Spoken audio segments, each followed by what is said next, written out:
6 number আৰু এইটো কিন্তু 100% ছাত্ৰ ছাত্ৰীয়ে কৰে। মই কৈছোঁ যে এই 6 নম্বৰ যি বিগেষ্ট মিষ্টেক আছে,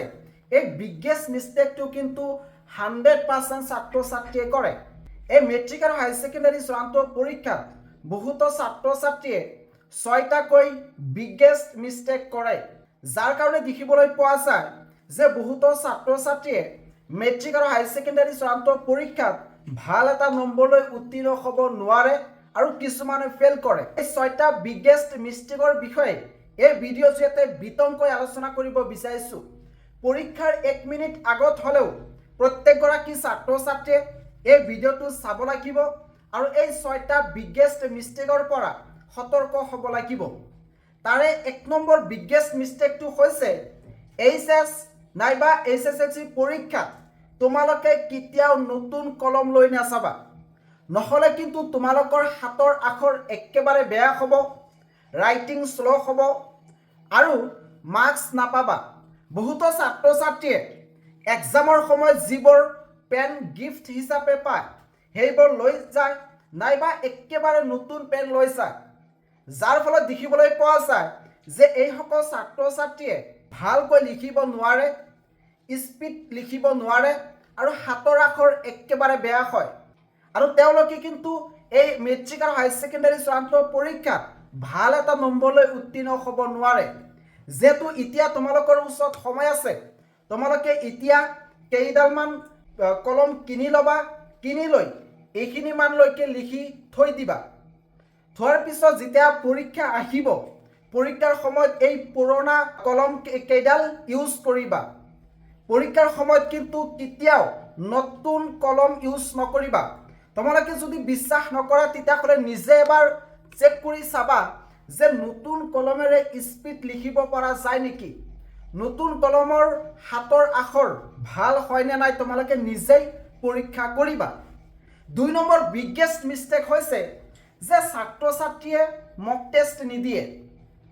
মেট্ৰিক আৰু হায়াৰ ছেকেণ্ডাৰী চূড়ান্ত পৰীক্ষা একেবাৰে ওচৰ চাপে, তথাপিও বহুতো ছাত্ৰ ছাত্ৰীয়ে মক টেষ্ট নিদিয়ে,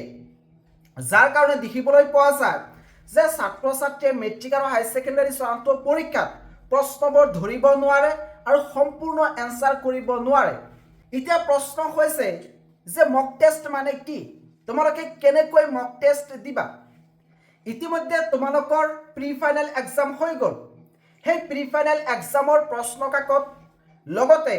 প্ৰিভিয়াছ ইয়াৰৰ প্ৰশ্ন কাকত তোমালোকে কালেক্ট কৰিবা। সেই প্ৰশ্ন কাকতৰ পৰা এখন প্ৰশ্ন কাকত ল'বা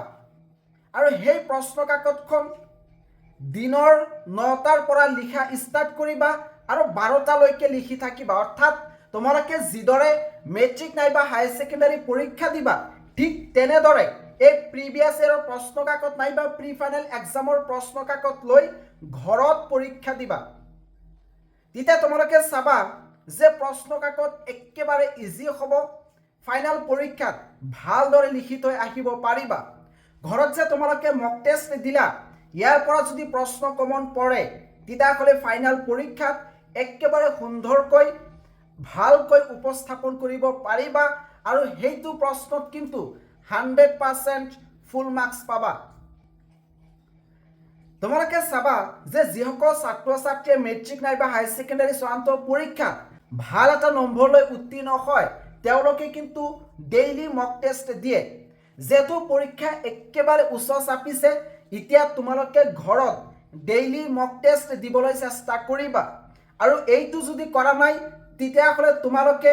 এক মহা বিপদত পৰিব পাৰা। 3 নম্বৰ বিগেষ্ট মিষ্টেকটো হৈছে তোমালোকে নকলৰ পৰা সাৱধান হ'বা। বহুতো ছাত্ৰ ছাত্ৰীয়ে বৰ্তমান ভাবি আছে যে মেট্ৰিক নাইবা হায়াৰ ছেকেণ্ডাৰী চূড়ান্ত পৰীক্ষাত নকল কৰি পাছ কৰিম। এতিয়া কিন্তু এইটো কেতিয়াও সম্ভৱ নহয়। চাৰিওফালে কেমেৰা থাকে, নিউজ ৰিপৰ্টাৰবোৰ থাকে, লগতে এতিয়া কিন্তু এক্সাম বহুত ষ্ট্ৰিক্ট হৈছে। এতিয়া তোমালোকে কোনো পৰ্যায় পৰীক্ষা হলত নকল কৰিব নোৱাৰিবা। এতিয়া তোমালোকে চাবা যে পঢ়াৰ সময়ত নাইবা ষ্টাডি কৰাৰ সময়ত কিবা মুখস্থ কৰাৰ সময়ত তোমালোকে যদি মনে মনে ভাবি লোৱা যে এইটো মুখস্থ নহ'ব, এইটো মোৰ দ্বাৰা নহ'ব, এইটো মই পৰীক্ষাত নকল কৰিম সেইটো কিন্তু কেতিয়াও তোমাৰ মুখস্থ নহ'ব গতিকে মাইণ্ডৰ পৰা এই নকল যি থিংকিং সেইটো একেবাৰে আঁতৰি দিবা কাৰণ এতিয়াৰ পৰা কিন্তু নকল কৰা কোনো সুবিধা নাই যোৱা বছৰ নকলৰ কাৰণে বহুতো ছাত্ৰ ছাত্ৰীক এক্সাম হলৰ পৰা এক্সপেল কৰি দিয়া হৈছে গতিকে তোমালোকে এতিয়াই সাৱধান হোৱা নকল কৰা থিংকিংটো কিন্তু কেতিয়াও মূৰত নানিবা 4 নম্বৰ বৰ্তমান সময়ত আটাইতকৈ ডাঙৰ মিষ্টেকটো হৈছে যে ছাত্ৰ ছাত্ৰীয়ে বৰ্তমান স্মাৰ্ট ওৱাচ ব্যৱহাৰ কৰিব ধৰিছে তোমালোকে কিন্তু পৰীক্ষা হলত স্মাৰ্ট ওৱাচ কেতিয়াও লৈ নাযাবা এইটো বৰ্তমান এক্সাম হলত একেবাৰে বেন কৰিছে তোমালোকে স্মাৰ্ট ওৱাচৰ পৰিৱৰ্তে যি নৰ্মেল ঘড়ী আছে হাতঘড়ী সেই নৰ্মেল হাতঘড়ী লৈ যাব পাৰিবা আৰু এইটো কিন্তু তোমালোকৰ কাৰণে বহুত ইম্পৰ্টেণ্ট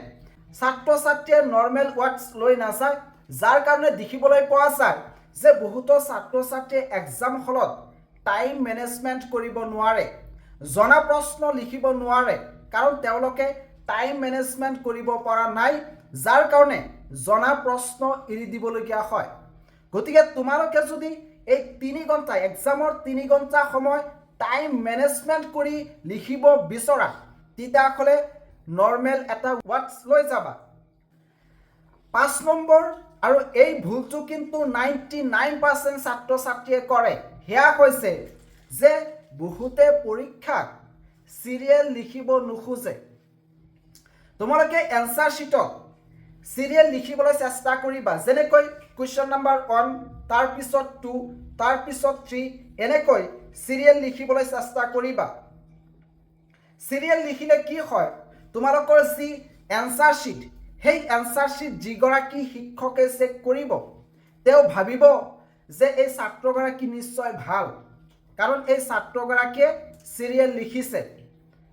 নিশ্চয় ছাত্ৰগৰাকীৰ প্ৰত্যেকটো এনসাৰ বহুত সুন্দৰ হৈছে এনেকৈ কিন্তু এটা সেই টিচাৰগৰাকীৰ ওপৰত এটা পজিটিভ ভাৱ আহিব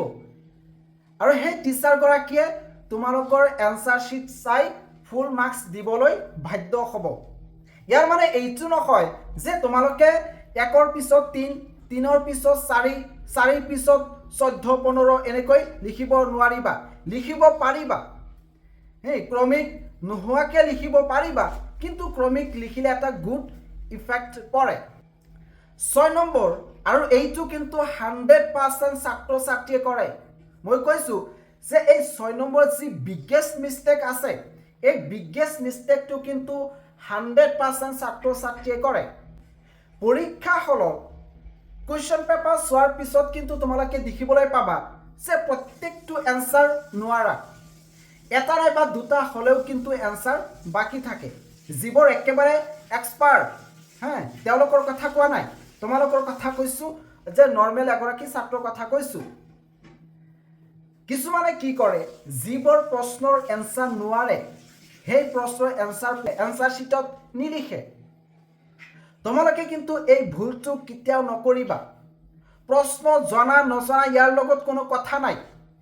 যিবোৰ প্ৰশ্নৰ এনসাৰ নজনা একেবাৰে লাষ্টত অৰ্থাৎ এনসাৰ শিটৰ একেবাৰে লাষ্টত সেই নজনা প্ৰশ্নৰ এনসাৰ নিজে বনাই কিবা কিবি কৰি হলেও লিখি থৈ আহিবা ধৰি লোৱা যে নেলছন মেণ্ডেলাৰ পৰা কিবা এটা প্ৰশ্ন আহিছে সেই প্ৰশ্নৰ এনসাৰ কি হ'ব তুমি নাজানা কিন্তু নেলছন মেণ্ডেলাৰ বিষয়ে তোমাৰ অলপ হলেও জ্ঞান এটা আছে নাইবা নেলছন মেণ্ডেলাৰ বিষয়ে বেলেগ এটা প্ৰশ্ন পঢ়িছিলা এই প্ৰশ্নৰ এনসাৰ যদি নোৱাৰা তেতিয়াহ'লে সেই যিটো মুখস্থ আছে সেইটো লিখি থৈ আহিবা তথাপিও এটা সম্ভাৱনা আছে যে তোমালোকে মাৰ্কস পাবা নিলিখিলে মাৰ্কস নোপোৱা একেবাৰে 0